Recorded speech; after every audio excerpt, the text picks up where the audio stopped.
Bonjour à tous, ici Astalis et bienvenue dans cette vidéo un peu spéciale puisqu'elle est l'occasion de célébrer avec vous mes 48 heures de vidéos consacrées à la résolution des casse-têtes mécaniques. Un petit retour en arrière pour commencer, je remonte le temps jusqu'en novembre 2012, date à laquelle j'ai lancé ma chaîne YouTube et j'ai commencé à poster des vidéos d'aide à la résolution de plusieurs types de casse-têtes. On se retrouve ensuite en avril 2016, c'est la date à laquelle j'ai célébré avec vous mes 24 heures de vidéos consacrées à la résolution des casse-têtes. Nous voilà maintenant en novembre 2018, 2 ans et demi plus tard, et j'ai cette fois-ci atteint les 48 heures de vidéos.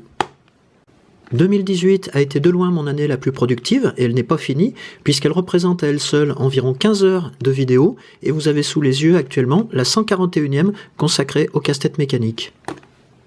Si on fait les comptes, 141 vidéos en 6 ans, cela revient environ à une vidéo postée tous les 15 jours. Je vais revenir sur quelques événements marquants depuis ma vidéo des 24 heures, et ensuite je vous présenterai quelques nouveautés pour les mois à venir.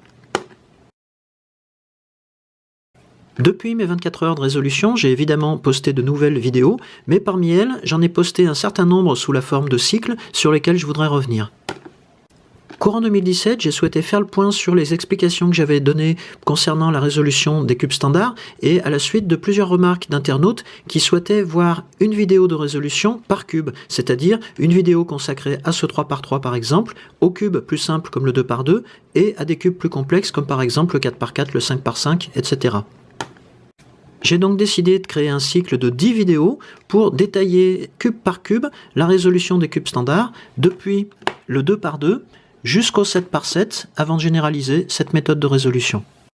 En 2018, j'ai créé un nouveau cycle de vidéos, 6 au total, que j'ai baptisé Algorithmes essentiels, et dont le but n'était pas de se focaliser sur certains modèles de casse-tête, mais bien sur certains algorithmes types, parmi les plus fréquents que j'utilisais pour résoudre des casse-têtes dans différentes familles.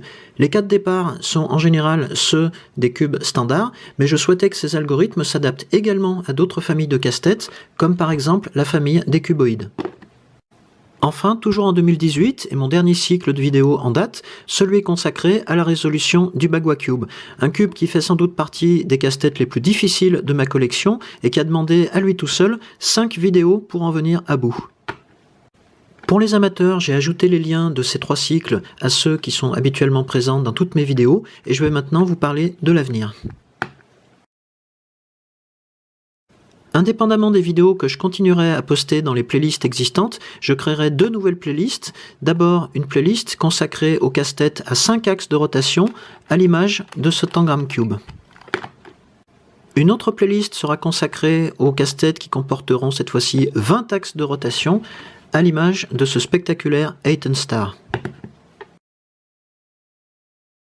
Maintenant, trêve de bavardage, cette vidéo avait surtout pour but de vous remercier vous, les internautes qui me suivez sur ma chaîne YouTube, et je sais que vous êtes bientôt plus de 500 abonnés à le faire. C'est toujours très agréable d'avoir des commentaires constructifs qui vous aident à avancer, et je vous en remercie une fois encore.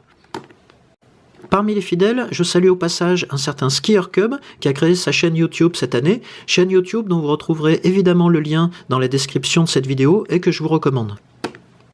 Enfin, impossible de terminer cette vidéo sans rendre hommage à celui qui aura été en quelque sorte mon mentor dans l'univers des casse-têtes mécaniques. Je parle évidemment de Super Antonio Vivaldi, que la plupart d'entre vous connaissent peut-être déjà. Et si quelqu'un a une information à propos de lui, j'aimerais savoir ce qui est arrivé tout récemment à sa chaîne YouTube, puisqu'elle ne comporte depuis quelques jours plus aucune vidéo. Donc si quelqu'un a un indice ou une explication à cela, je suis preneur et j'espère qu'il ne lui est rien arrivé de grave. Sur ce, merci encore pour vos retours et votre soutien, je vous dis à très bientôt dans de prochaines vidéos.